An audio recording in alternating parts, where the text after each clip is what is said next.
Hello everyone, আমি পূজা। হাওড়া ডুমজুড়ে আমার ছোট্ট একটা হোম বেকারি আছে।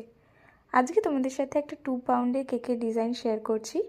এটা ছিল একটা ফাদার স্পেশাল কেক, আর কেকটার ইনসাইড ফ্লেভার ছিল চকলেট।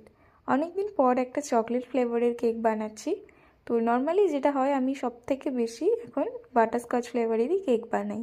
মানে যদি 10টা কেক বানাই, তার মধ্যে আমি 8টা কেকই বানাই বাটারস্কচ। তো আগে একটা সময় ছিল যখন সব কেকই বানাতাম চকলেট ফ্লেভারের, আর এখন একটা টাইম হয়েছে যখন আমি সব কেকই বানাই বাটারস্কচ ফ্লেভারের।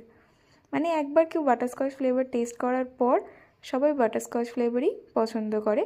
আর কিন্তু কিছু কিছু জন আছে যারা এখনও চকলেট ফ্লেভারটাই পছন্দ করে। আমিও তাদের মধ্যে একজন।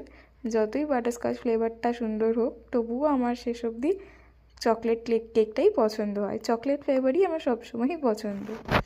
তো যাই হোক, কেকটার কালার কম্বিনেশনটাও ছিল ভীষণ ইউনিক একটা কালার। সি গ্রিন মতন কালারটা ছিল, কিন্তু ক্যামেরায় ঠিকঠাক আসছিল না।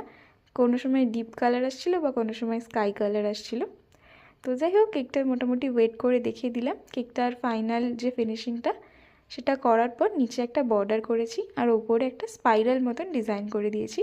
আর তার সাথে বেশ কিছু স্টিকার অ্যাড করলাম।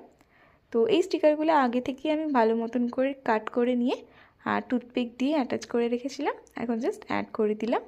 এর সাথে বেশ কিছু গোল্ডেন ফক্স বল অ্যাড করলাম আর কিছু গোল্ডেন কালারের স্প্রিঙ্কেল অ্যাড করলাম। তো শেষ অবধি এই কেকটার কালার কম্বিনেশনটা ভীষণ সুন্দর লাগছিল।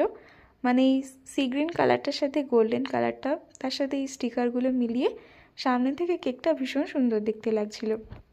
তো ক্যামেরা সবসময় সব কিছু জাস্টিফাই করতে পারে না। তো কেকটায় মোটামুটি এই ধরনের কালারটা এসেছিলো, রোদের মধ্যে কালারটা একটু তাও বোঝা যাচ্ছে। তো দেখি জানিও কেমন লাগলো। ভালো লাগলে একটা লাইক করে দিও।